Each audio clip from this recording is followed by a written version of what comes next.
Aujourd'hui, samedi, nous sommes à la veille de la célébration de la Semaine Sainte.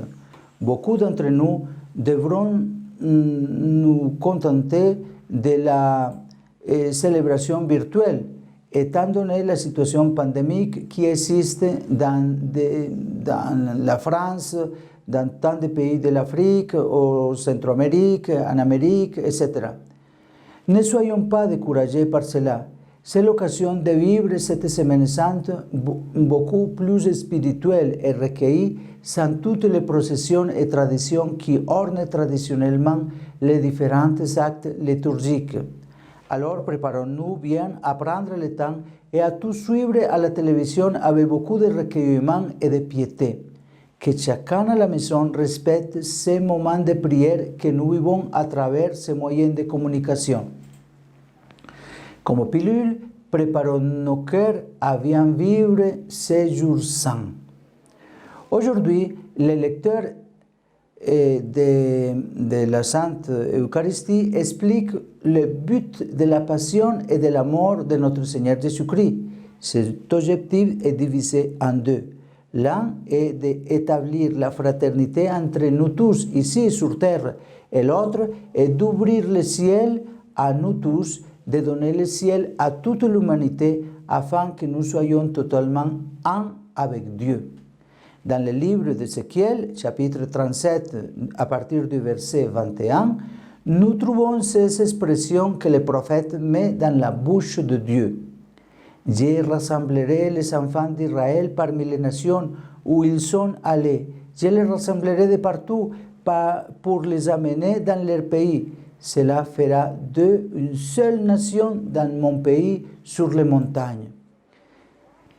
Un seul roi régnera sur eux tous. Ils ne seront plus deux nations et ne seront plus divisés en deux royaumes. Je les purifierai. Ils seront mon peuple et je serai leur Dieu. Je ferai avec eux une alliance de paix, une alliance éternelle. Je mettrai mon sanctuaire parmi eux pour toujours. J'habiterai avec eux, je serai leur Dieu et ils seront mon peuple. Et les nations reconnaîtront que je suis le Seigneur qui consacre Israël, quand mon sanctuaire sera au milieu d'eux pour toujours. Dans ce texte, Dieu formalise son objectif, faire de tout le peuple un seul et même peuple. Jésus viendra et avec lui l'Église que respectant la culture, la langue et les traditions propres de chaque région, donne à tout le peuple précisément une nouvelle loi pour qu'il n'y ait pas de division entre nous. Cette loi est l'amour. L'amour est le moyen par lequel les différents peuples, reconnaissant les autres peuples comme frères, faciliteront le rapprochement les uns les autres et nous, en mettant par œuvre l'amour réciproque, luttons pour la fraternité. Si le peuple reconnaissait Dieu comme leur Seigneur, il placera sa demeure parmi nous, comme le dit plus tard le livre de l'Apocalypse. Je serai au milieu d'eux et ils n'auront plus besoin de lumière de lampe ou de soleil, parce que Dieu, qui est la lumière de toute lumière, sera au milieu de l'humanité. Mais pour y parvenir, la volonté de Dieu a destiné son Fils Jésus afin qu'il vienne sur terre et nous apprenne à vivre ici comme se vit au ciel. Cependant, nous savons déjà qu'il est venu et a été ignoré. Justement, comme le dit le texte de Saint Jean aujourd'hui, au chapitre 11, à partir du verset 45, ils virent un danger en Jésus, car sa façon d'aider tout le monde et son discours affectaient leur intérêt mondain. Le Christ n'est pas entré dans une religion des apparences, et c'est pourquoi cette année-là, le grand prêtre Caïphe, qui était l'autorité religieuse juive, il prophétise et dit à ses compagnons du conseil, « Vous n'y comprenez rien, vous ne voyez pas quel est votre intérêt. Il vaut mieux qu'un seul homme meure pour le peuple et que l'ensemble de la nation ne périsse pas. » Ce qu'il disait là ne venait pas de lui-même, mais étant grand prêtre cette année-là, il prophétise que Jésus allait mourir pour la nation. Et ce n'était pas seulement pour la nation, c'était afin de rassembler dans l'unité les enfants de Dieu dispersés. C'est pourquoi, en ce jour, méditons précisément sur notre participation à ce projet d'unité que Jésus, à travers son Église, a.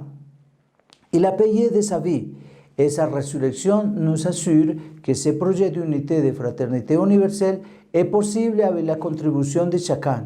Chacun de nous peut contribuer à ce projet en apportant sa participation, en faisant de l'amour le moteur qui anime tous ces comportements, tant au niveau personnel, familial qu'au niveau professionnel.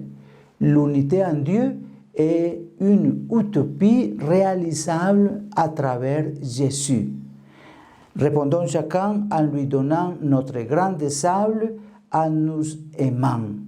C'est une merveilleuse réponse à tant d'amour de Dieu pour nous que nous allons célébrer cette Semaine Sainte.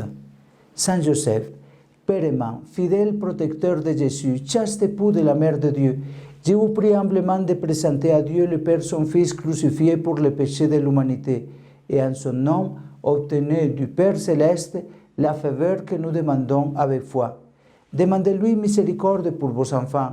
Au milieu de votre gloire éternelle, souvenez-vous des tristesses de la terre, souvenez-vous de ceux qui souffrent, de ceux qui prient, de ceux qui pleurent, que par vos prières et celles de votre très sainte épouse, Jésus réponde à notre confiance et justifie notre espérance. Amen.